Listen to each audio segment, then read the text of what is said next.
شروع اللہ کے نام سے جو بڑا مہربان نہایت رحم والا ہے۔ سوال، قسم ہے قرآن کی جو نصیحت دینے والا ہے کہ تم حق پر ہو، مگر جو لوگ کافر ہیں وہ غرور اور مخالفت میں ہیں۔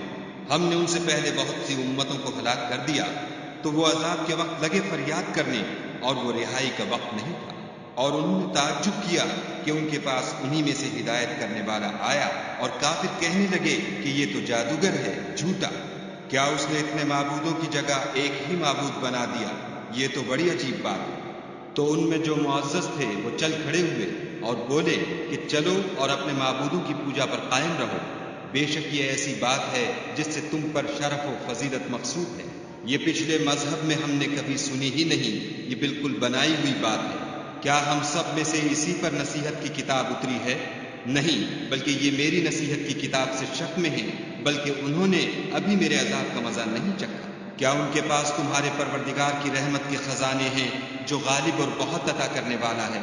یا آسمانوں اور زمین اور جو کچھ ان میں ہے ان سب پر انہی کی حکومت ہے، تو چاہیے کہ رسیاں تان کر آسمانوں پر چڑھ جائیں۔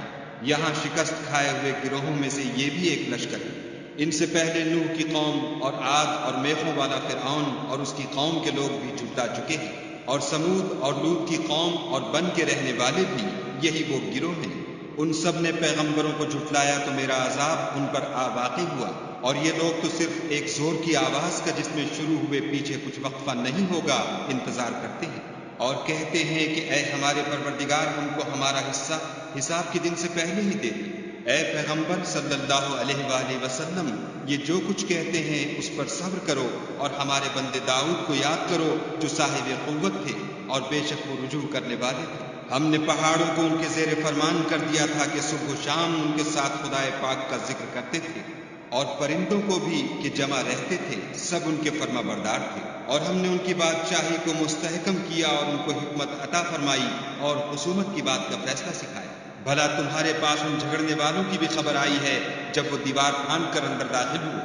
جس وقت وہ داؤد کے پاس آئے تو وہ ان سے گھبرا گئے، انہوں نے کہا کہ خوف نہ کیجیے، ہم دونوں کا ایک مقدمہ ہے کہ ہم میں سے ایک نے دوسرے پر زیادتی کی ہے، تو آپ ہم میں انصاف سے فیصلہ کر دیجیے اور بے انصافی نہ کیجیے گا، اور ہم کو سیدھا رستہ دکھا دیجیے۔ کیفیت یہ ہے کہ یہ میرا بھائی ہے، اس کے ہاں 99 دمبیاں ہیں اور میرے پاس ایک دمبی ہے، یہ کہتا ہے کہ یہ بھی میرے حوالے کر دے، اور گفتگو میں مجھ پر زبردستی کرتا ہے۔ انہوں نے کہا کہ یہ جو تیری دمبی مانگتا ہے کہ اپنی دمبیوں میں ملا لے، بے شک تم پر ظلم کرتا ہے، اور اکثر شریک ایک دوسرے پر زیادتی ہی کیا کرتے ہیں۔ ہاں جو ایمان لائے اور عمل نیک کرتے رہے، اور ایسے لوگ بہت کم ہیں۔ اور داؤد نے خیال کیا کہ اس واقعے سے ہم نے ان کو آزمایا ہے، تو انہوں نے اپنے پروردگار سے مغفرت مانگی اور جھک کر گر پڑے اور خدا کی طرف رجوع کیا، تو ہم نے ان کو بخش دیا، اور بے شک ان کے لیے ہمارے ہاں قرب اور عمدہ مقام ہے۔ اے داؤد، ہم نے تم کو زمین میں بادشاہ بنایا ہے، تو لوگوں میں انصاف کے فیصلے کیا کرو، اور خواہش کی پیروی نہ کرنا کہ وہ تمہیں خدا کے رستے سے بھٹکا دے گی۔ جو لوگ خدا کے رستے سے بھٹکتے ہیں ان کے لیے سخت عذاب تیار ہے کہ انہوں نے حساب کے دن کو بھلا دیا۔ اور ہم نے آسمان اور زمین کو اور جو کائنات ان میں ہے اس کو خالی از مصلحت نہیں پیدا کیا، یہ ان کا گمان ہے جو کافر ہیں، سو کافروں کے لیے دوزخ کا عذاب ہے۔ جو لوگ ایمان لائے اور عمل نیک کرتے رہے، کیا ان کو ہم ان کی طرح کر دیں گے جو ملک میں فساد کرتے ہیں، یا پرہیزگاروں کو بدکاروں کی طرح کر دیں گے؟ یہ کتاب جو ہم نے تم پر نازل کی ہے بابرکت ہے، تاکہ لوگ اس کی آیتوں میں غور کریں اور تاکہ اہل عقل نصیحت پکڑیں۔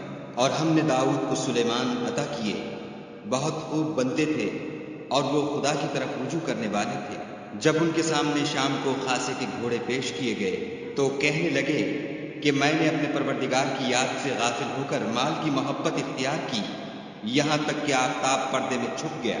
بولے کہ ان کو میرے پاس واپس لاؤ، پھر ان کی ٹانگوں اور گردنوں پر ہاتھ پھیرنے لگے۔ اور ہم نے سلیمان کی آزمائش کی اور ان کے تخت پر ایک دھڑ ڈال دیا، پھر انہوں نے خدا کی طرف رجوع کیا اور دعا کی کہ اے پروردگار مجھے مغفرت کر اور مجھ کو ایسی بادشاہی عطا کر کہ میرے بعد کسی کو شایع نہ ہو، بے شک تو بڑا عطا فرمانے والا ہے۔ پھر ہم نے ہوا کو ان کے زیر فرمان کر دیا کہ جہاں وہ پہنچنا چاہتے ان کے حکم سے نرم نرم چلنے لگتی، اور دیووں کو بھی ان کے زیر فرمان کیا، یہ سب عمارتیں بنانے والے اور غوطہ مارنے والے تھے، اور اوروں کو بھی جو زنجیروں میں جکڑے ہوئے تھے۔ ہم نے کہا یہ ہماری بخشش ہے، چاہو تو احسان کرو یا چاہو تو رکھ چھوڑو، تم سے کچھ حساب نہیں ہے۔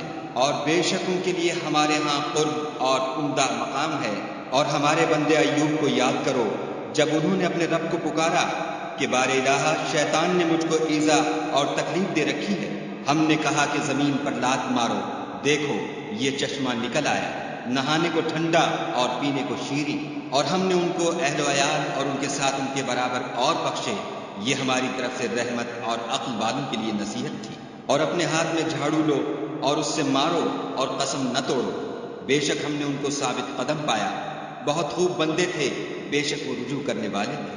اور ہمارے بندوں ابراہیم اور اسحاق اور یعقوب کو یاد کرو جو قوت والے اور صاحب نظر تھے۔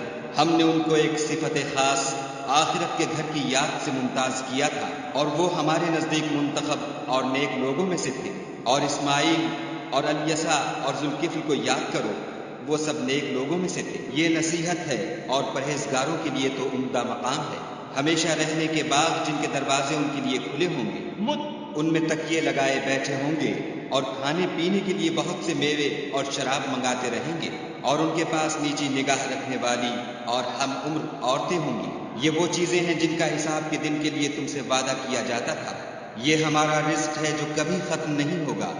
یہ نعمتیں تو فرما برداروں کے لیے ہیں اور سرکشوں کے لیے برا ٹھکانہ ہے، یعنی دوزخ جس میں وہ داخل ہوں گے، اور وہ بری آرام گاہ ہے۔ یہ کھولتا ہوا گرم پانی اور پیپ ہے، اب اس کے مزے چکھیں۔ اور اسی طرح کے اور بہت سے عذاب ہوں گے۔ یہ ایک فوج ہے جو تمہارے ساتھ داخل ہوگی، ان کو خوشی نہ ہو، یہ دوزخ میں جانے والے ہیں۔ کہیں گے بلکہ تم ہی کو خوشی نہ ہو، تم ہی تو یہ بلا ہمارے سامنے لائے ہو، سو یہ برا ٹھکانہ ہے۔ وہ کہیں گے اے پروردگار جو اس کو ہمارے سامنے لایا ہے اس کو دوزخ میں دونا عذاب دے۔ اور کہیں گے کیا سبب ہے کہ یہاں ہم ان شخصوں کو نہیں دیکھتے جن کو بروں میں شمار کرتے تھے؟ کیا ہم نے ان سے ٹھٹھا کیا ہے یا ہماری آنکھیں ان کی طرف سے پھر گئی ہیں؟ بے شک یہ اہل دوزخ کا جھگڑنا برحق ہے۔ کہہ دو کہ میں تو صرف ہدایت کرنے والا ہوں، اور خدائے یکتا اور غالب کے سوا کوئی معبود نہیں، جو آسمانوں اور زمین اور جو مخلوق ان میں ہے سب کا مالک ہے، غالب اور بخشنے والا۔ کہہ دو کہ یہ ایک بڑی ہولناک چیز کی خبر ہے جس کو تم دھیان میں نہیں لاتے۔ مجھ کو اوپر کی مجلس والوں کا جب وہ جھگڑتے تھے کچھ بھی علم نہ تھا۔ میری طرف تو یہی وحی کی جاتی ہے کہ میں کھلم کھلا ہدایت کرنے والا ہوں۔